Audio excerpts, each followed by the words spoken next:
अब समय नजदीक आ रहा है कि अब हम समापन की ओर चलें। अब एकमात्र हमारे बीच में श्री BL बैरवा जी जो राष्ट्रीय अध्यक्ष हैं, वो अपना अध्यक्षीय भाषण भी देंगे और आपके सामने प्रस्ताव भी रखेंगे EVM के लिए। इससे पहले मैं नारे लगाऊंगा जिससे कि आप भी मतलब जोश आ जाए। जय जय जय जय जय भीम, जय भीम, जय Bhim.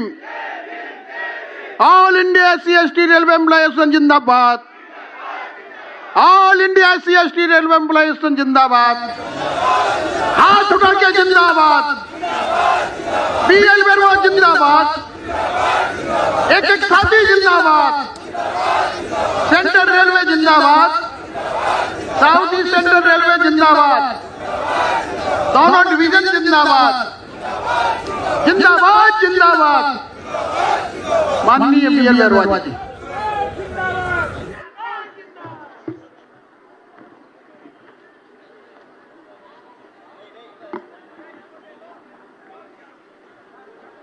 All India SC/ST railway employees association के केंद्रीय वार्षिक अधिवेशन में उपस्थित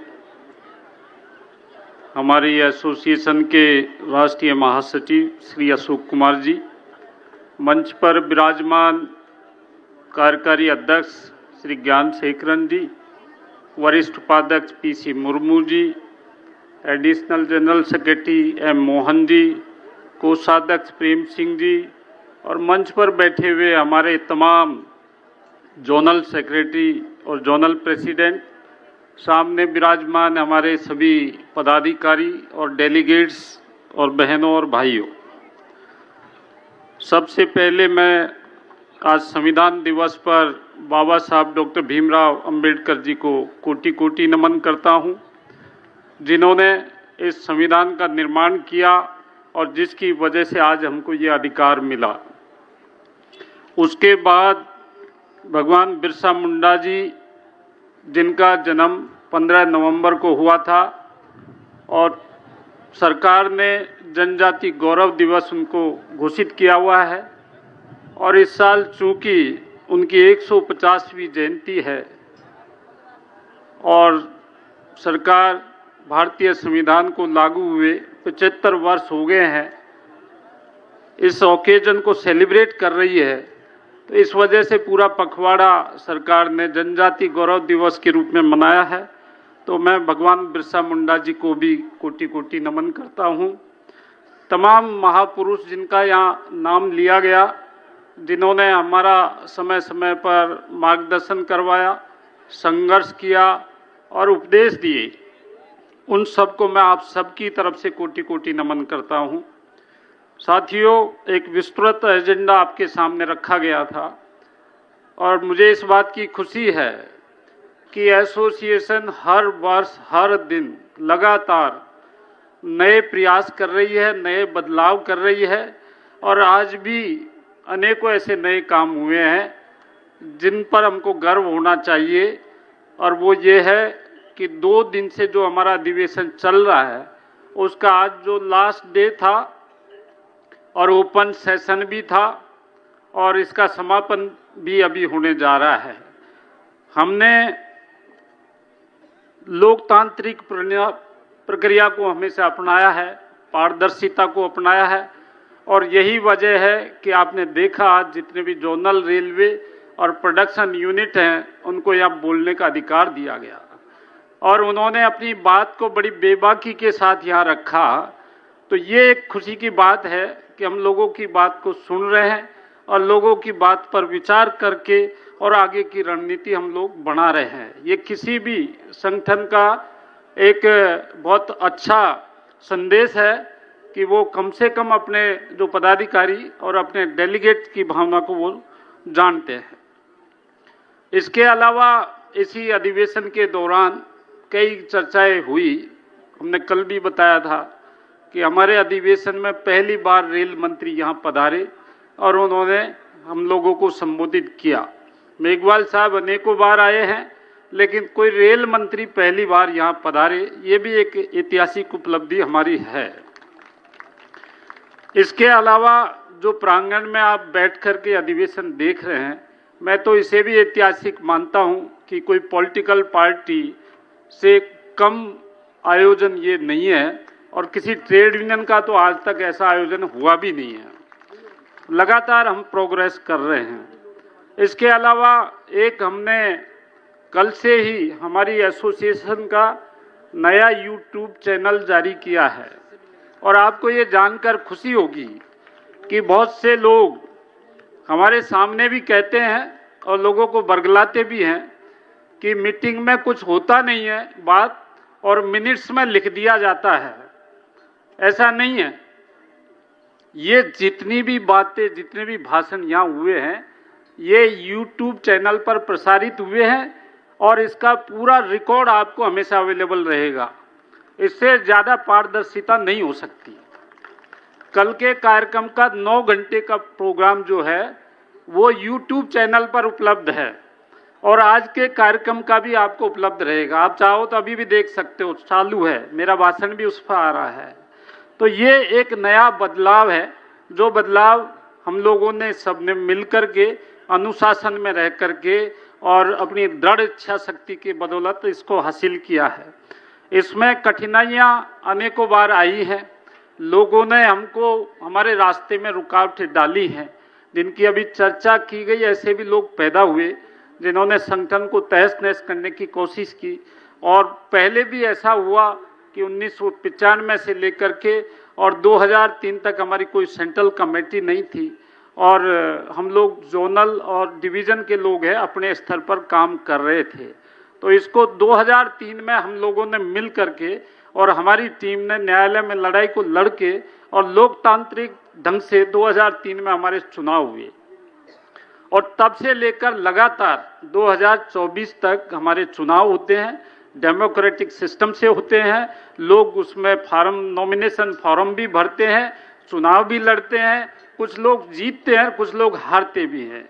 लेकिन मैं ऐसे लोगों को कोटि कोटि नमन करता हूं जो लोग चुनाव लड़ते हैं और चुनाव हार जाते हैं। हारने के बाद हमारे साथ लगातार काम करते हैं, क्योंकि ये एक स्वच्छ परंपरा होनी चाहिए। चुनाव लड़ना बुरी बात नहीं है, लेकिन हारने के बाद यदि आप संगठन को डैमेज करने में लग जाते हैं तो ये एक बहुत ही अस्वच्छ परंपरा है जो हमारे संगठन के लिए खतरनाक साबित हो सकती है।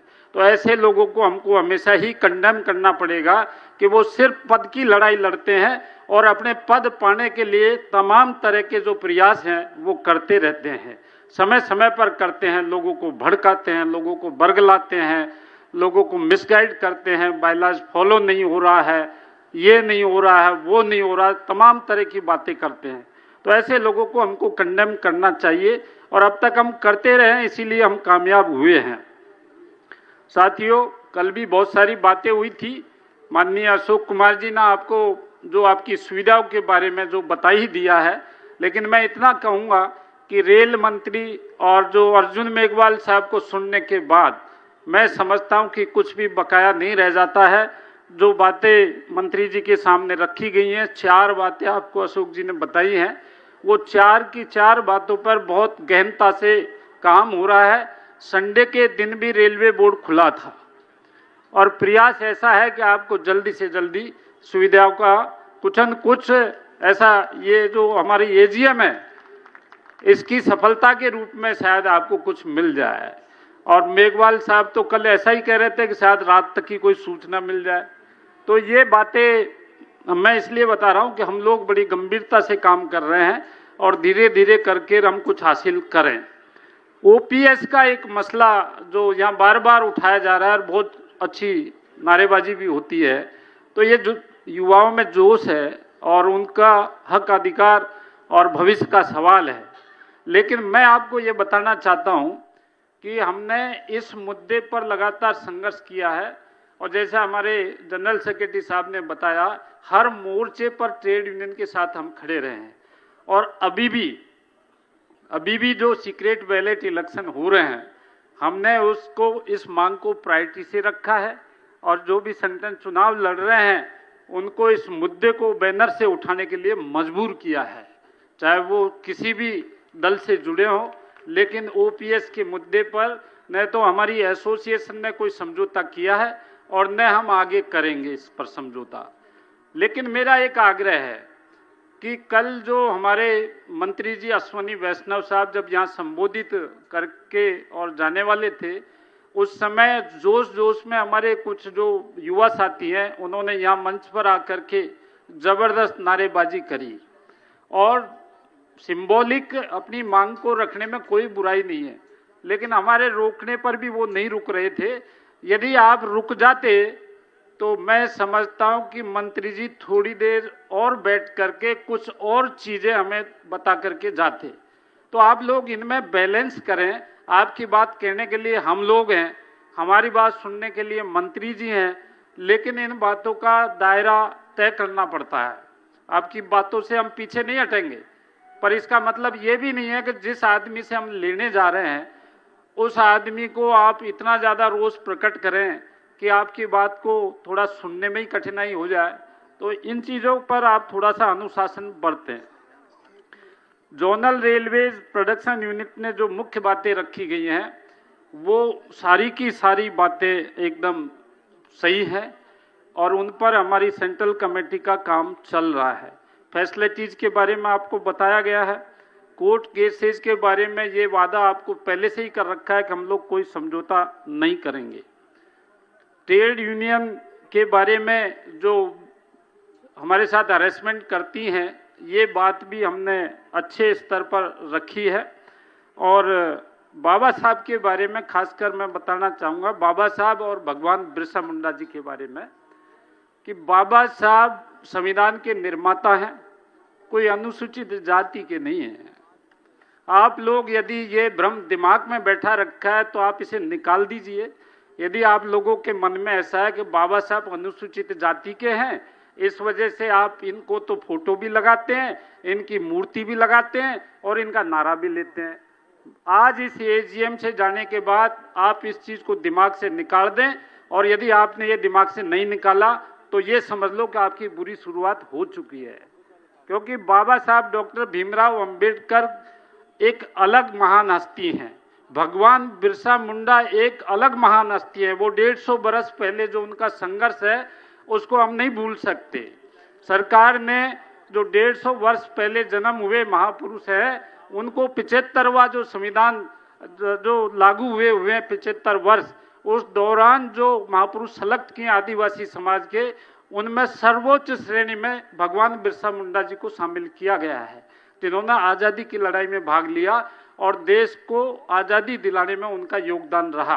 कोई महापुरुष किसी से कम नहीं है, ज्योतिबा फुले किसी से कम नहीं है, जितने भी बाम शेप वाले लगाते हैं कम नहीं है, सारे हमारे सम्माननीय। लेकिन आप कहीं न कहीं किसी चीज़ से प्रताड़ित हैं, कहीं न कहीं आप ऐसी दुर्भावना फैलाना चाहते हैं ताकि हमारे अंदर कोई बिखराव आए, हमारे अंदर कोई बिखराव आए। तो हमको इन चीज़ों से बचना चाहिए। हम इनका भी सम्मान करते हैं।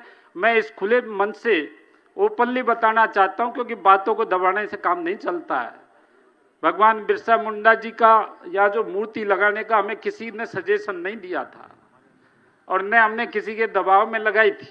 ये हमारी अपनी सेंट्रल कमेटी की आस्था थी कि जब सरकार जनजाति गौरव दिवस मना रही है और भगवान बिरसा मुंडा जी का उन्होंने सिलेक्शन किया है और आज उस समारोह का अंतिम दिन है 26 नवंबर, तो हमको उनको सम्मानित करना चाहिए और हमने यहाँ उनकी मूर्ति को स्थापित किया है। यही नहीं, जहाँ हम बाबा साहब की भगवान बुद्ध की लगाते हैं वहाँ भी किया है। तो ये एक हमारी अच्छी सोच का परिणाम है और ये मैं दिल से वादा कर रहा हूँ अशोक कुमार जी की तरफ से भी, मेरी तरफ से, कभी आप हमारे अंदर किसी तरह की कोई दुर्भावना नहीं देखेंगे। एक समान हम सबको देखते हैं और एक समान ही हम लोग देखते रहेंगे। एक दो जो केस यहाँ रिप्रेजेंट करे गए हैं उनके बारे में हमारा जो मेमोरेंडम है उसमें हम शामिल करके मेमोरेंडम में हम देंगे। और बटने बांटने की तो कोई बात ही नहीं करनी है, सबको एकजुट रहना है। ऑडिटर के बारे में आपने कुछ बात कही थी, ये हमारा इंटरनल ऑडिटर होता है और मैं आगे बढ़ूं उससे पहले अगले साल के लिए एजेंडा में आइटम है नॉमिनेट करने का ऑडिटर। तो मैं पुनः राम सिंह जी का नाम प्रस्तावित करता हूं। यदि आप लोगों का समर्थन है तो राम सिंह जी अगले कार्यकाल के लिए ऑडिटर होंगे। हाथ उठा के आप समर्थन करिए। हमारे टीसी दास जी ने कुछ बातें रखी हैं। देखिए, बैकलॉग कौशी एडमिनिस्ट्रेटिव में अपॉइंटमेंट वाला मैटर, कौशी एडमिनिस्ट्रेटिव आप जानते होंगे ट्रेड यूनियन में प्रेम ऑफिस में जो काम करते हैं उनको रेलवे नौकरी देती रही है, और जब से हमको प्रेम ऑफिस में भागीदारी मिली है तब से ये जो रेलवे का नौकरी रेगुलर करने का सिस्टम है ये बंद हो गया है। और सरकार ने यहाँ तक कि जो हमारा बंगला पियोन था वो भी बंद कर दिया है, लेकिन ये हमारी मांग जिंदा है और इसके लिए भी हम आगे से काम करेंगे। सीईसी का डिसीजन पालन करने के बारे में भी बात कही। सीईसी सेंट्रल एग्जीक्यूटिव कमेटी का डिसीजन जब आपके पक्ष में होता है तब तो आप उसका वेलकम करते हैं, और जब आपके खिलाफ होता है तब आप उसको अपोज करते हैं कि भाई ये डिसीजन गलत हुआ है। हम जो भी निर्णय करते हैं वो बायलॉज के अनुसार और संस्था को आगे बढ़ाने के हिसाब से करते हैं, उसमें पार्शलिटी नहीं होती है। पार्शलिटी तो आप लोग कर रहे हैं कि एक निर्णय को तो स्वीकार करते हैं और दूसरे निर्णय को आप स्वीकार नहीं करते। आपको दोनों ही निर्णय स्वीकार करने पड़ेंगे, आपके हित में है या आपके खिलाफ में है। तो ये मैं इस मौके पर आपको बताना चाहता था। ओपी बैरवा साहब एक वैचारिक आदमी हैं, कैडर से जुड़े हुए हैं, मैं उनकी बात को रिपीट नहीं करूंगा, लेकिन अच्छाई बुराइयों को मिटाना और अच्छाइयों को लाना एक अच्छी बात है। एफरेम साहब और साउथ सेंट्रल रेल में जो अगले साल का अधिवेशन एससीआर में करवाने की जो घोषणा की है या हमारे अनुरोध को स्वीकार किया है, इसके लिए हम उनको बहुत बहुत धन्यवाद देते हैं। और हमारी आज की बैठक का एजेंडा भी है एजीएम का कि अगली डेट का निर्धारण करना है। तो सर्वसम्मति से आज हम ये तय करते हैं कि हम अगला जो हमारा वार्षिक अधिवेशन है 2026 का, ये south central railway film city Hyderabad में होगा, और उसमें हम पूरे दमखम के साथ में जाएंगे। तो ये भी आपका प्रस्ताव हम पास करते हैं। और मैं आपको बता दूं, हमने ये जो हैदराबाद को चुना है साउथ सेंट्रल रेल को, इसलिए चुना है कि हमारी भारतीय रेल के अंदर यदि सबसे धनाढ्य रेलवे आज कोई है तो वो है साउथ सेंट्रल रेलवे। यदि उसके खाते में जो पैसा है, क्योंकि हमने भी अधिवेशन किया है जयपुर में, हमें पता है हमने कैसे कैसे किया है। ये जो ज्ञानशेखरन जी ने भी किया है, ये इनकी एसोसिएशन भी धनाढ्य है, ये खुद भी धनाढ्य हैं, तो इन्होंने भी कर लिया। और इसके अलावा जो कोलकाता में भी हमने कर लिया। लेकिन अब जो ये उनका अधिवेशन का खर्चा है, मेरे ख्याल से आप लोगों के अनुमान से बाहर है। सेंट्रल कमेटी में तो कुछ बताया गया था हमने कि कितना होगा खर्चा, और यहाँ भी बताया था दोनों रेलों की मीटिंग में, लेकिन ये खर्चा अनुमान से बाहर है। और ये खर्चा, ये आयोजन यदि पॉलिटिकल पार्टी का होता तो ये खर्चा इससे डबल होता। हिसाब नहीं लगेगा जब तक बताऊंगा नहीं, लेकिन खर्चा ऊपर ही जा रहा है, सीआर की तरफ जा रहा है, करोड़ों की तरफ जा रहा है। तो ये कोई मेरी जेब से, अशोक जी की जेब से या किसी एक की जेब से नहीं, बल्कि आप सब लोगों की जेब से ये जा रहा है, सब लोगों के सहयोग से ये हो रहा है। तो साउथ सेंट्रल रेल में इसलिए हमने इसका आयोजन रखा है। तो इसके लिए भी आपको बहुत बहुत धन्यवाद। एक बात के लिए मैं हमारे राष्ट्रीय महासचिव को बहुत बहुत धन्यवाद देता हूं कि उन्होंने आज इस ऐतिहासिक अधिवेशन के दौरान जो एक प्रस्ताव रखा है कि हमारी एसोसिएशन में महिलाओं की भागीदारी बराबर नहीं है।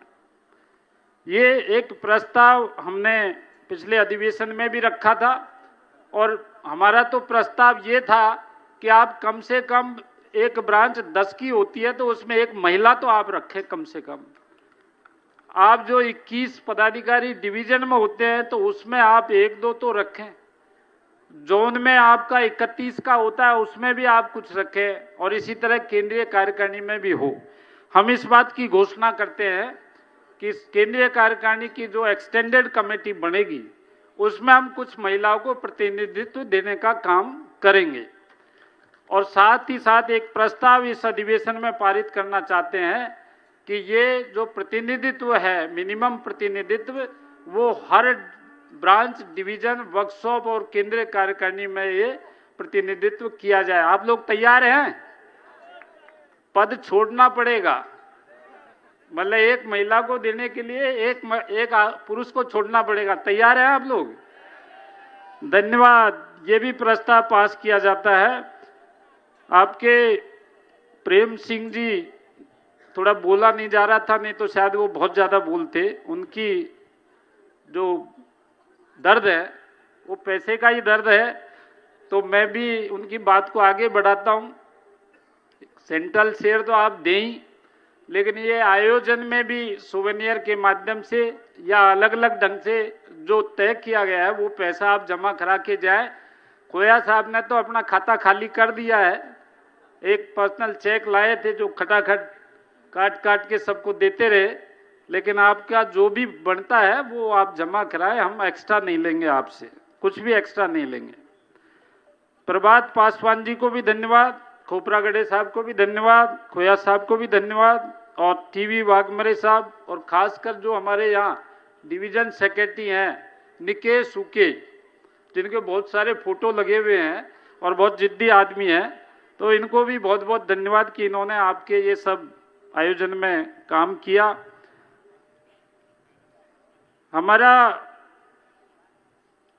जो एफरेम साहब कह रहे थे कि स्टे अगेंस्ट SC ST के अंदर आता है, 15 लोगों का प्रमोशन करना है, तो 4 SC ST हैं तो उन पे तो रोक लगा देते हैं, 11 का प्रमोशन कर देते हैं।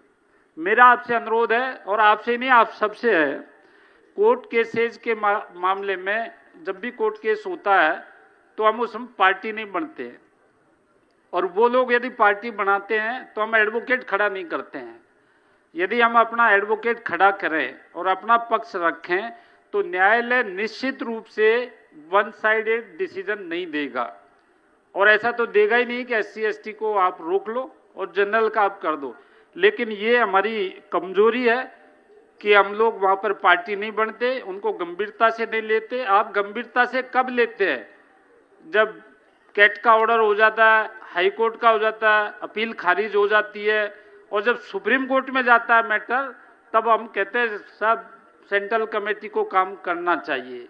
तो जैसा कि बता रहे थे महामंत्री जी कि बायलॉज CEC पे लागू होना चाहिए, डिवीजन जोन पे नहीं होना चाहिए। AGM CEC का होना चाहिए, जोन का डिवीजन का नहीं होना चाहिए। मतलब ये ठीक नहीं है। आप लोगों को भी AGM करना चाहिए, आप लोगों को बायलॉज का फॉलो करना चाहिए। हिसाब किताब CEC का आना चाहिए क्लियर कट, डिवीजन का नहीं आना चाहिए, जोन का नहीं आना चाहिए, ब्रांच का भी नहीं आना चाहिए। अब ये सुधार करना पड़ेगा, हमको पैरेलल चलना पड़ेगा, और जब तक हम मिलकर के पैरेलल नहीं चलेंगे तब तक काम नहीं बनेगा। जो अवधि टेन्योर बढ़ाने की बात की थी, ये किसी भी संस्थाओं के लिए 3 साल से ज़्यादा, मैं समझता हूँ कि 5 साल करना, 4 करना, ये स्वस्थ परंपरा नहीं है, और कहीं ऐसा है भी नहीं कि संगठनों में। तो इस पर आगे विचार करेंगे, फिलहाल इस पर हम नहीं कर पा रहे हैं विचार। और ब्रह्मो जी ने जो बात बताई थी 50% से ज़्यादा, ये ऑलरेडी टेकअप हमने कर लिया है इस इश्यू को, और इसमें कोई न कोई गाइडलाइन आपको रेलवे बोर्ड से मिलेगी इसके अंदर।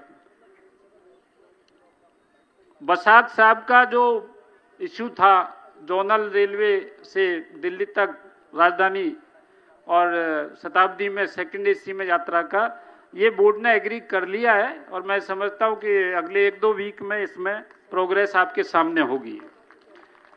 राम सिंह जी ने भी कुछ विचार रखे हैं, बाकी सब लोगों ने रखे हैं। WCR आठिया साहब ने एक मूर्ति का अनावरण किया, हम लोग वहाँ गए, और मैं उनको बहुत बहुत बधाई देता हूँ कि उन्होंने एक सुंदर मूर्ति का अनावरण वहाँ पर किया, और ऐसा हम लोग भी सब जगह करें तो ज़्यादा अच्छा होगा। सुरेश बाबू ने हमें बुलाया वहाँ, और उनकी मांग है कि जो मूर्ति थोड़ी पीछे लगी है वो मूर्ति आगे आ जाए, तो इसमें भी हम काम करेंगे। ज्ञानशेखरन साहब का तो कोई जवाब ही नहीं है, हमें पूरा सहयोग भी मिलता है, और ये भी बहुत परफेक्टली वहाँ काम कर रहे हैं। जब 2003 में हमारा वहाँ चुनाव था, तब हम वहाँ गए थे चेन्नई, तो हमने इनके ऑफिस में देखा कि इन्होंने मेंबरशिप रजिस्टर ओपन कर रखा था, जो आज इतने वर्षों के बाद भी किसी रेल में नहीं है। मतलब जो मेंबरशिप रसीद एनुअल काटते हैं उसका रजिस्टर मेंटेन कर रखा था, और हर साल किसकी मेंबरशिप आ रही है उसमें वो दर्ज करते थे, और जिसकी नहीं आ रही है उसको वो परस्यू करते थे। तो ये इतने दिन पहले ये काम कर रहे थे, वो काम हम नहीं कर पा रहे। मेरा आपसे अनुरोध है कि रेल मंत्रालय और रजिस्ट्रार ऑफ सोसाइटी की भी ये रिक्वायरमेंट है कि हम लोग अपना मेंबरशिप रजिस्टर मेंटेन करें, और ये मेंबरशिप रजिस्टर ब्रांच पे मेंटेन हो, ब्रांच अपने मेंबर्स का नाम लिखे और उसके आधार पर डिवीजन पे हो, उसके आधार पर जोन पे हो, और फिर ऑल इंडिया की एक मेंबरशिप लिस्ट बने, और ये मेंबरशिप को हर साल उसमें कितने जुड़ रहे हैं, कितने घट रहे हैं, इसको हम लोग परस्यू करें। तो मेरे ख्याल से जो हमारा फाइनेंशियल पोजीशन है एसोसिएशन का, वो बहुत ज़्यादा मजबूत होगा। कुछ लोग जब हम 3.5 लाख की मेंबरशिप बताते हैं तो उसको 200 रुपये से जब मल्टीप्लाई करके और करोड़ों रुपए वो हिसाब लगाते हैं और सोशल मीडिया में डालते हैं कि सेंट्रल कमेटी के पास इतने करोड़ रुपए आ रहे हैं, ये क्या कर रहे हैं, इसको बर्बाद कर रहे हैं, जबकि ऐसा है नहीं। प्रैक्टिकली आप लोगों का मेंबरशिप का एनरोलमेंट बराबर नहीं है, और उसका जो शेयर मनी है वो भी बराबर आ नहीं रहा है। तो इस दिशा में भी हमको काम करना पड़ेगा। एक बात मैं ये भी कहना चाहता हूँ कि अब ये आयोजन के दौरान, क्योंकि ये सीक्रेट बैलेट इलेक्शन चल रहा है और इसी दौरान हमारा ये आयोजन भी हो रहा है, हमारे कुछ ऐसे लोग जो कट्टरवादी विचारधारा के जो लोग हैं हमारे, वो उनको कुछ आपत्तियां हुई, लेकिन जो सेंट्रल कमेटी में हमारे लोग थे 1 अक्टूबर को, उन्होंने ये सारी आपत्तियां वहाँ दर्ज करवाई और उनका एक एक का निवारण करके और फिर निर्णय लिया गया। मैंने कल भी आह्वान किया था कि आप प्रोग्रेस चाहते हैं यदि ऑर्गेनाइजेशन का, आप यदि एसोसिएशन को ऊंचाइयों पर देखना चाहते हैं, तो निर्णय जो सेंट्रल कमेटी का उसकी सख्ती से पालना करें, और उसकी तरफ इफ एंड बट आपको लगाने की आवश्यकता नहीं होनी चाहिए। क्योंकि आप एक तरफ तो आप कह रहे हैं कि BL बैरवा और अशोक कुमार जी बहुत सूझबूझ वाले व्यक्ति हैं और ये बहुत दूरदर्शी हैं, ये बहुत इंटेलिजेंट हैं और इनके नेतृत्व में एसोसिएशन कितनी आगे बढ़ गई। बोले एक तरफ आप ऐसा कह रहे हैं, एक तरफ कह रहे हैं ये कैसा निर्णय ले लिया। अरे भाई, ऐसे निर्णय, कड़वे निर्णय अनेकों बार लिए गए हैं और लेने पड़ते हैं, लेकिन आप साथ देंगे तो ये कड़वे नहीं रहेंगे, ये मीठे होंगे, बिल्कुल मीठे होंगे, और आपको इसका लाभ मिलेगा। बल्कि आपकी दखलंदाजी बहुत ज़्यादा बढ़ेगी और आपके पदाधिकारियों के साथ जो शोषण होता है, हरेसमेंट होता है, आए दिन ट्रांसफर होता है, इस पर रोक लगेगी। हमारा, अब मैं नाम नहीं लेना चाहता था लेकिन मुझे लेना पड़ेगा, हमारा अभी सोन बेटा जब भाषण दे रहे थे, बेटा जी आपके लिए मैं नेगेटिव नहीं बोल रहा, लेकिन 3 लोग आए RCF कपूरथला से, 3 लोग, और चुनाव वर्किंग प्रेसिडेंट का लड़ेंगे, ट्रेजरर का भी लड़ेंगे, प्रतिनिधित्व भी मांगेंगे, मतलब सारा काम करेंगे, और बिना सीक्रेट बैलेट करे, बिना बैलेट करे, अपने ढंग से समझाइश से जो भी काम करते हैं हमारा पूरा सहयोग मिल जाता है। लेकिन 3 आदमी आएंगे अधिवेशन में, तो ये कैसा न्याय है? आप लोग बराबर से कदम बढ़ाइए, बराबर से काम करिए आप लोग, तभी तो आपको आगे अवसर मिलेगा। तो ये इस तरह से भी नहीं करना चाहिए। कुछ बिंदु जो यहाँ रखे गए थे वो मैंने आपके सामने रखे हैं। अब मैं जो मूल एजेंडा है हमारा, जो रिजोल्यूशन कुछ पास करने हैं, और उनमें जो सबसे पहला जो एजेंडा था ऑडिटर वाला, हिसाब किताब वाला, आपको कॉपी जैसा महामंत्री जी ने बता दिया है, मिल जाएगी। SC/ST की प्रॉब्लम आपने रख दी है, इनके आधार पे अगला आइटम जो मेमोरेंडम बनाने का है, वो मेमोरेंडम हम लोग प्रधानमंत्री जी को हमारे रेल मंत्री मेघवाल साहब के माध्यम से पहुंचाएंगे और आपको उसकी कॉपी मिल जाएगी। नेक्स्ट डेट हमारी डिसाइड हो चुकी है, डेट हम बताएंगे, मतलब ईयर डिसाइड है, जगह डिसाइड है, डेट हम डिसाइड करके बताएंगे कन्वेंस के हिसाब से। और डिसिप्लिनरी एक्शन का एक इश्यू है, ये पिछले बार भी हमने जो हमारी एजीएम थी उसमें रेजोल्यूशन पास किए थे कि जो लोग अनुशासनहीनता करते हैं संगठन में, उनको संगठन में रहने का कोई अधिकार नहीं है। और ऐसा नहीं है कि एक बार में ही उसको निकाल दिया जाए, लेकिन कुछ लोग ऐसे हैं जो आदतन अपराधी हैं, जो तो उसकी व्याख्या हमने कर रखी है कि अनुशासनहीन किसे कहेंगे आप। तो एक तो अनुशासनहीन में वो लोग आते हैं जो सेंट्रल कमेटी के निर्णय को नहीं मानते, या सेंट्रल कमेटी के निर्णय के खिलाफ कोर्ट केस करते हैं, या सेंट्रल कमेटी के खिलाफ में वो काम करते हैं। ये ऐसे सारे लोग हैं, वो अनुशासनहीन की श्रेणी में आते हैं। या मिलिंद अवार्ड जैसे लोग हैं, उनके ग्रुप में जुड़े रहते हैं, जैसे आपने बताया कि उनके ग्रुप एडमिन को निकाल दिया जाएगा, ऐसे आप तमाशा देख रहे हैं, वो कुछ भी लिख रहा है, आपको जानकारी है और आप जवाब नहीं दे रहे। तो ऐसे लोग भी हमारे इसमें एंटी एशन एक्टिविटी में ट्रीट होते हैं। ऐसे लोग जो ट्रेड यूनियन में पदाधिकारी हैं, ऐसे लोग जो एक संगठन बनाया था, भारतीय रेल SC/ST वाला कुछ बनाया था, वो है, एक बनाया था all India scheduled tribe railway employees association. हमने भी ये डिफाइन कर रखा है कि ऐसे नाम का एक रजिस्टर हुआ था संगठन, तो ऐसे अलग तोड़ करके जो भी बनाएगा उसका सहयोग करेगा, लेटर पैड पे नाम होगा या उसको बढ़ावा देगा, वो एसोसिएशन की प्राइमरी मेंबरशिप पे नहीं रहेगा। जो कुछ मांग है इस प्लेटफॉर्म पे होगी, जो कुछ काम है यहाँ होगा, लेकिन आप अलग संगठन बना लिया तो फिर आपको यहाँ रहने का अधिकार नहीं है। तो आज ये जनरल बॉडी प्रस्ताव पास करती है कि जितने भी इस तरह के अनुशासनहीन लोग हैं उनको तत्काल प्रभाव से प्राइमरी मेंबरशिप से निकाल दिया जाए, और आप इसके लिए हाथ खड़ा करके हमारा समर्थन करें। धन्यवाद। पास कर रहे हैं इसको हम।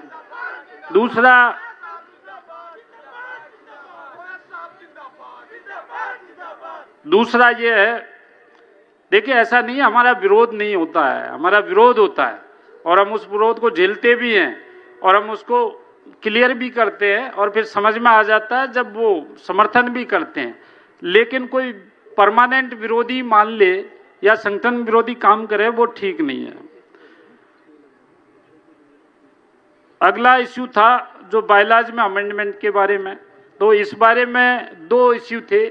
एक तो 2019 में जो रिजोल्यूशन हमने पास करे थे उनको कंफर्मेशन नेक्स्ट एजीएम में होता है, ये रजिस्ट्रार का नियम है। तो आज हमारी नेक्स्ट एजीएम अभी हो रही है, तो वो रिजोल्यूशन वैसे सबके सामने हमने बताए थे और सर्कुलेट भी करें, बाकायदा रजिस्ट्रार को भी सबमिट किए हैं और उसको हमने ऑल जीएम्स को भी सर्कुलेट किया हुआ है, ऑल जोनल कमेटी को भी किया हुआ है। लेकिन जो पास हुए मैं पढ़ के सुना रहा हूँ ताकि आप लोगों को ये हो जाए कि अब आज के बाद इनकी पालना करना जरूरी है। The general body of the association passed the following amendment proposals in the bylaws of the association. Passed the proposal to make necessary arrangement in the para 13 of the bylaws of the association to add the condition of active membership of contestants for election and to define it, to include the condition that one who hold membership for the last 3 consecutive years will be deemed to have active membership। पहले हमारे bylaws में ये नहीं था, लेकिन notification में ये लिखा जाता था कि एक्टिव मेंबर ही भाग ले सकता है। तो एक्टिव मेंबर की कोई परिभाषा नहीं थी, तो ये तय किया कि लगातार 3 साल जिसकी मेंबरशिप होगी वही पदाधिकारी बन सकता है, क्योंकि ऐसा तो नहीं है ना कि आज ही आया और आज ही बन जाएगा। तो ये रेजोल्यूशन पास कर दिया था और आज हम इसको कंफर्म करते हैं। हाथ उठा करके आप इसका समर्थन करें। पास। अगला था pass the proposal to make necessary arrangement in the para 11 of the bylaws of the association to increase the annual membership subscription of the association to ₹200 which was earlier to 50 and currently is 100। जो पिछली बार 100 था, उससे पहले 50 था, वो हमने 2019 में 200 रुपये किया था और वो 200 की पालना हमने चालू कर दी है। तो आज उसका हम कंफर्मेशन ये जनरल बॉडी करती है, इसके लिए हाथ उठा करके आप समर्थन करें। धन्यवाद। Next pass the proposal to make necessary arrangement in the para 10 of the bylaws of the association for not keeping retired employees in the branch level and up to divisional level upon any post and not keeping more than 50% of the retired employees at the zonal and central level and granting them membership with the approval of the Central Executive Committee upon the proposal of the Zonal Executive Committee। ये पहले हमारे यहाँ सब जगह retired रह सकते थे, लेकिन डिवीजन तक इस पर रोक लगाई और जोन और केंद्र में हमने 50% इलेक्टेड जो पोस्ट है उस पर ये किया कि इसमें इससे ज़्यादा नहीं होना चाहिए, रेस्ट्रिक्शन लगाया। इससे काफ़ी कुछ सुधार हुआ है। पहले हम पे आरोप लगता था कि इस एसोसिएशन में रिटायर्ड भरे हुए हैं, लेकिन हमने इसको संतुलित करने का काम किया है और इससे और भी इसमें सुधार की आवश्यकता है कई तरह की। पर फिलहाल जो पिछला प्रपोजल है उसको हम कंफर्म करते हैं। आप इसका समर्थन करने के लिए हाथ उठाकर समर्थन करें। धन्यवाद। Pass the proposal to make necessary amendment in para 8 of the bylaws of the association to clarify the confirming of status of branch of extra division status to the executive committee constituted at each zonal railway headquarters, as the central executive committee has already decided that those zonal railways headquarters which are having 3 or more branches under it, they will be given the status of headquarter division. It will have 5 elected office bearer like the division, and those which have less than 3 branches under it, they will be given the status of branch.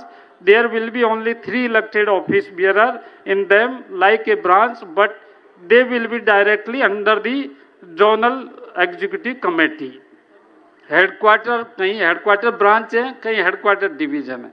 दिक्कत आ रही थी कि ये status क्या मिलना चाहिए, तो ये किया गया कि जिस हेडक्वार्टर डिवीजन के अंडर में 3 या उससे ज़्यादा ब्रांच है उसको डिवीजन का स्टेटस मिलेगा और 5 जो इलेक्टेड पद होंगे। और इसी तरह से जहाँ 3 से कम होगा, 2 या 1 ब्रांच होगी तो वो ब्रांच कमेटी होगी और जोन के अंडर में होगी और सिर्फ प्रेसिडेंट, सेक्रेटरी, ट्रेजरर उसके पदाधिकारी इलेक्टेड होंगे जो डायरेक्टली जोन के अंडर में होंगे। ये हमने पास किया था, इसकी पालना हमने चालू कर दी और सख्ती से इसकी पालना की जा रही है। 1-2 जगह कुछ एग्जाम्पल आए हैं, लेकिन हम उनको एग्जाम्पलों को भी दूर करेंगे, पर 99% पालना हो चुकी है। तो इसका भी कंफर्मेशन आप सुनिश्चित करें हाथ खड़ा करके। धन्यवाद। Unanimously pass the proposal to add DMW, RW and RWP under zonal body of the production unit in the structure of the association। ये पिछली बार जो बाइलाज था उसमें DMW, RWF and RWP ये जो प्रोडक्शन यूनिट में ऐड नहीं था। रेलवे बोर्ड भी था, बाकी जो यूनिट हैं आपके RCF भी था और जो RDSO वगैरह सभी थे, लेकिन ये नहीं थे।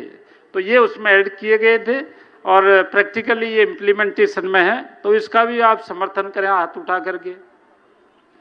धन्यवाद। ये कुछ प्रस्ताव जो बाइलाज में अमेंडमेंट के थे ये पास किए गए थे। अब मैं आपके सामने वो प्रस्ताव रखने जा रहा हूं जो हमारी सेंट्रल कमेटी ने पास किए हैं और इस जनरल बॉडी से ये अपेक्षा की है कि जनरल बॉडी उन प्रस्ताव को पास करे। आपके समक्ष में रख रहा हूं।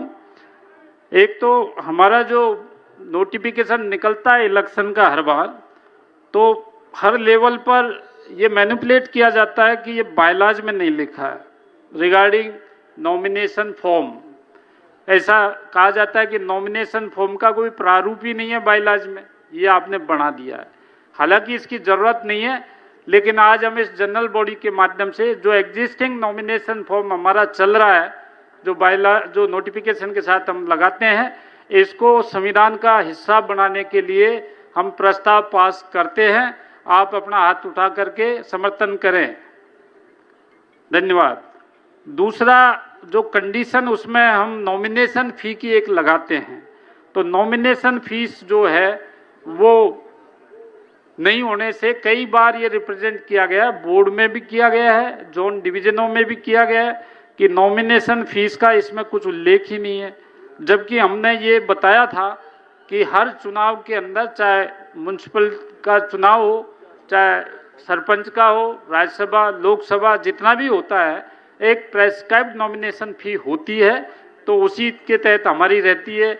जो सुप्रीम कोर्ट और चेन्नई हाई कोर्ट के आदेश पर चुनाव हुए थे चेन्नई में, उसमें भी नॉमिनेशन फी थी, लेकिन वो उन्होंने नहीं किया। तो पिछली हमारी जो सेंट्रल कमेटी ने ये जब नोटिफिकेशन इश्यू किया, उस दिन ही पूरे जो टर्म्स एंड कंडीशन है सारी की सारी, उन पर हमने सेंट्रल कमेटी का अनुमोदन प्राप्त कर लिया कि जो कंडीशन चल रही हैं उन्हीं पर आगे चुनाव करवाया जाए।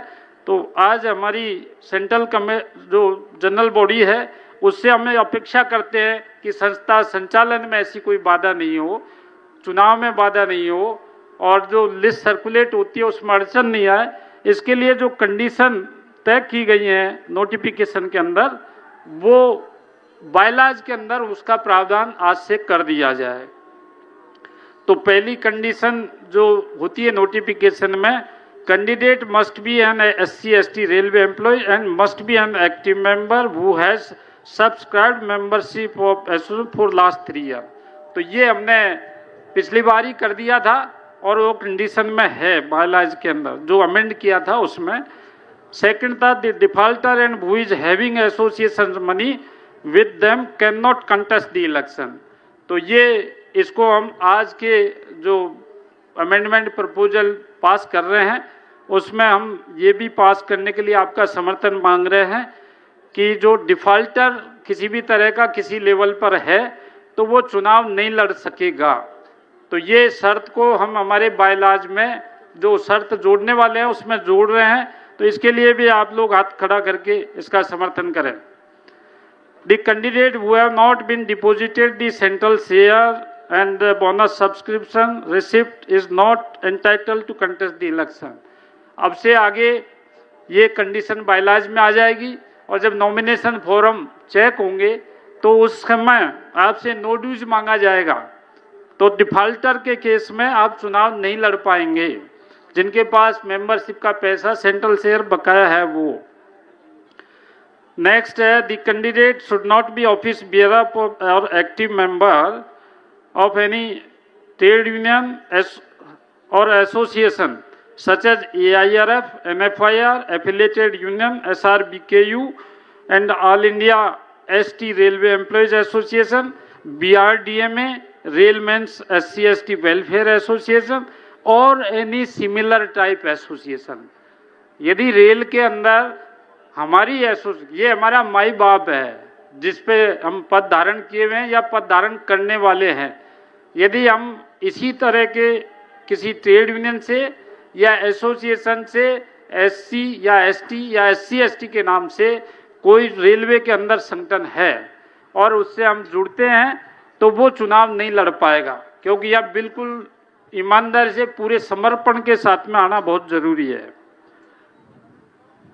अगली जो कंडीशन है वो हमारी है the candidate who have been removed or suspended from the central executive committee can't contest the election।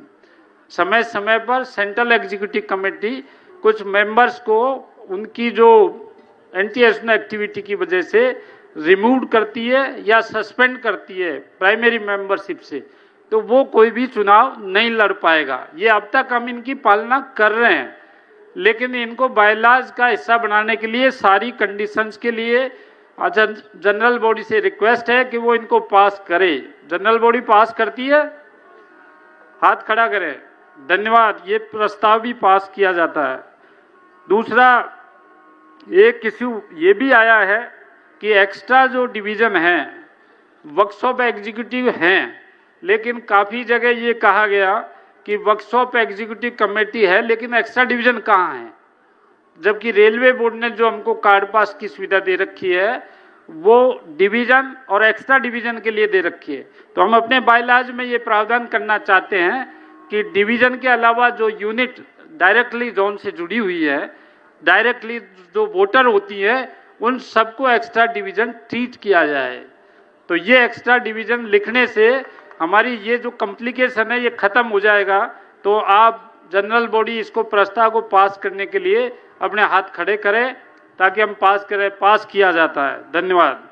एक हमारे सामने बड़ा जटिल प्रश्न है, हम उसे यहाँ नहीं रखेंगे, लेकिन हमारे कुछ साथियों के माध्यम से आया है प्रश्न, आपके सामने हम रखेंगे। पास नहीं करेंगे, आपकी राय नहीं मांगेंगे। ऐसा कहा गया है कि कुछ जो वर्कशॉप या प्रोडक्शन यूनिट है, जैसे प्रोडक्शन यूनिट है, अब वो उसकी मेंबरशिप 150 मेंबर है, 200 है, 400 है या 800 है, और एक जोन की जो मेंबरशिप है वो मेंबरशिप है 10,000 है, 20,000 है। वो जो पैसे जमा करा रहा है 5 लाख करा रहा है, 4 लाख करा रहा है, और प्रोडक्शन यूनिट है 20,000 करा रही है, 30 करा रही है। लेकिन जब वोट डालने का राइट मिलता है तो उनको समान 5 वोट का राइट मिलता है। इस जनरल बॉडी के सामने ये प्रश्न है, पर जनरल बॉडी इस पर जब सेंट्रल कमेटी आगे कभी होगी और जनरल बॉडी में आएगा तब विचार करेंगे। लेकिन प्रश्न ये है कि क्या इनको ये वोटिंग राइट कंटिन्यू एक प्रोडक्शन यूनिट के रूप में जारी रखा जाए, या सारी प्रोडक्शन यूनिट को मिला करके और एक एक्स्ट्रा जोनल एग्जीक्यूटिव कमेटी बनाई जाए, जिसमें डिवीजन की तरह ये सारी जो प्रोडक्शन यूनिट हैं ये उसकी पार्ट हों। जटिल प्रश्न है क्योंकि एग्जिस्टिंग सिस्टम है, जिसको टच करोगे वही चिल्लाएगा। एक भी एग्री नहीं होगा हमारा प्रोडक्शन यूनिट वाला, लेकिन प्रश्न आया इसलिए मैंने आपके सामने ये रखा है। दूसरा, टेन्योर के बारे में 3 साल का है। एडॉक कमेटी के बारे में सेंट्रल एग्जीक्यूटिव कमेटी को पावर दिए गए हैं। कहीं संगठन के खिलाफ काम हो तो वहाँ पर सेंट्रल कमेटी डिसॉल्व करके एडॉक कमेटी दे सकती है। लेकिन एक विषय ऐसा आया है कि जो 3 साल पूरे हो जाते हैं और टेन्योर पूरा होने पर चुनाव नहीं कराते हैं, और उसके बाद में कहीं तो सेंट्रल कमेटी वो एडॉक कमेटी देती है और कहीं पे जोनल कमेटी एडॉक कमेटी देती है। तो मेरा अपना जो ऑफिस बियर ने कुछ ने रेज किया है उसके आधार पे आप लोगों के सामने ये प्रस्ताव है कि जो टेन्योर पूरा हो जाए, एंटी एक्शन एक्टिविटी काम करने वाले के लिए कोई रुकावट नहीं है, उसको कभी भी हटाया जा सकता है, कभी भी एडॉक कमेटी प्लेस की जा सकती है। लेकिन टेन्योर पूरा होने पर कोई चुनाव नहीं कराता है तो सेंट्रल कमेटी वहाँ एडॉक कमेटी दे करके चुनाव करवाए, और यदि जोनल कमेटी कोई इनिशिएट लेना चाहती है तो वो सेंट्रल कमेटी का अप्रूवल लेकर के उस पर आगे चुनाव कराने की प्रक्रिया को निर्धारित करे। तो मुझे लगता है इसमें भी कोई आपत्ति नहीं है। आप लोगों को सहमत हैं आप लोग इसके लिए?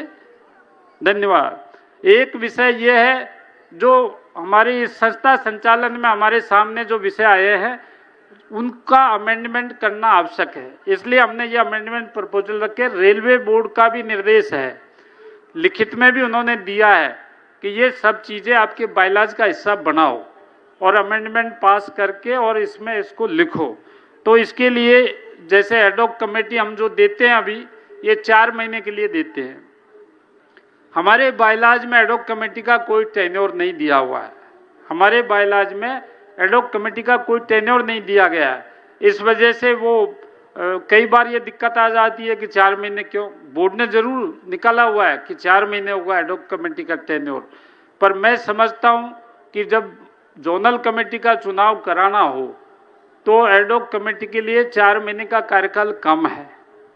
जब डिवीजन का चुनाव कराना हो तो भी कम है, क्योंकि पहले तो ब्रांच के पास जाएगा वो, और फिर ब्रांच का कराना हो जब तो ठीक है।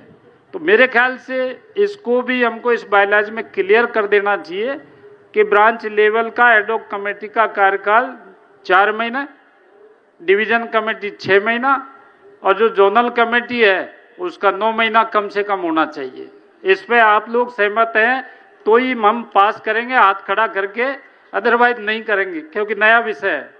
एग्री हैं आप लोग? धन्यवाद। ये प्रस्ताव में ये शामिल हो जाएगा। और एक जो महामंत्री जी ने महिला पदाधिकारी के बात में रखी, उसके लिए मेरा अपना निजी प्रस्ताव है कि हम एक महिला विंग का गठन करें पूरे देश में, और वो महिला विंग हमारी राष्ट्रीय लेवल पे भी हो, जोनल लेवल पे भी हो, डिवीजन वर्कशॉप में भी हो। और जैसे हमारे पदाधिकारी हैं, डिवीजन पे 21 होते हैं, ब्रांच पे 10 होते हैं, जोन में 31 होते हैं, ऑल इंडिया में 41 होते हैं, इस पैटर्न पर हो। काम काज के और संस्था के नियमों में जो भी करना है वो सेंट्रल कमेटी करेगी, लेकिन महिला विंग महिलाओं को जोड़ने का काम, महिलाओं के उत्थान का काम और महिलाओं के जितनी ग्रीवेंस है उनको हमारे पास लाने का काम, मेन बॉडी के पास लाने का काम करे। तो यदि आपका अनुमोदन हो तो हम इसको बायलॉज में ही डाल देते हैं कि हमारी एक महिला विंग होगी हर स्तर पर, और उसमें महिलाओं को प्रतिनिधित्व देने की बात होगी। बहुत बहुत धन्यवाद। ये सारे प्रस्ताव आपने जनरल बॉडी ने पास किए और समय बहुत ज़्यादा हो गया है, बार बार बोलते रहते हैं, इसलिए बोलने की आवश्यकता नहीं है। लेकिन मैं इस अधिवेशन के आखिर में यही कहूँगा कि पुनः हम लोग, हाँ मेरे ध्यान से रह रहा है एक चीज़, जो ट्राइबल के रिप्रेजेंटेशन की जो बात यहाँ कही गई, देखिए मैं भी इस बात से सहमत हूँ कि कभी कोई बात उठे तो इग्नोर नहीं करना चाहिए। मतलब उसको आप पॉजिटिव डिसाइड करो या नेगेटिव डिसाइड करो, लेकिन उस पर चिंतन मंथन होना चाहिए। हमारी जो सेंट्रल कमेटी ने पिछली बार इस पर चर्चा की और चर्चा करने के बाद ये पाया गया कि जो इलेक्टेड जो पोस्ट है ये डेमोक्रेटिक वे में बायलॉज के हिसाब से इलेक्ट होकर के आती हैं, तो इनमें पदों का निर्धारण करना असंभव है। और असंभव इसलिए भी है कि ऐसे में जो संस्था के हित में अच्छे जो लोग आने चाहिए वो रेस्ट्रिक्ट हो जाएंगे और हम खाली जो रिप्रेजेंटेशन देने के लिए लग जाएंगे। मेरा ऐसा सुझाव है, यदि आप लोग माने तो इलेक्शन में तो दिक्कत है, लेकिन नॉमिनेटेड जो पोस्ट होती है हमारी हर जोन में होती है, हर डिवीजन में होती है, केंद्र कार्यकारिणी में होती है, ब्रांच में भी होती है, तो उनमें ये प्रॉपर रिप्रेजेंटेशन पूरा होना चाहिए। कम से कम एक शुरू तो करें हम। तो आप यदि ये कहें तो हम ये प्रस्ताव को पास करके सारी जोनल रेल को लिख के भेजेंगे कि भाई हर जगह एवरी लेवल पर एससी और एसटी का, मैं एक वर्ग की बात नहीं कर रहा, एक जगह ऐसी भी एनएफ रेलवे में, वहाँ हमारे पास में एससी वर्ग के लोग आए थे, वो कह रहे थे हमारा रिप्रेजेंटेशन तो दिलाओ, यहाँ रिप्रेजेंटेशन ही नहीं है। तो ये एससी और एसटी दोनों के लिए नॉमिनेटेड पोस्ट में एटलीस्ट हम एक रिप्रेजेंटेशन प्रॉपर रेशियो के अंदर देने का हम काम करें, ताकि एक ये बात सामने आए कि एक तो सब लोग जुड़े हुए हैं और दूसरा ये नहीं लगे कि हमें दूर रखने का काम हो रहा है। इलेक्टेड पोस्ट के बारे में लेटर ऑन कोई भी कंक्लूजन निकल के आएगा तो हमारी सेंट्रल कमेटी दोबारा से विचार करेगी। इन्हीं शब्दों के साथ में बहुत बहुत धन्यवाद। जय भीम साथियों।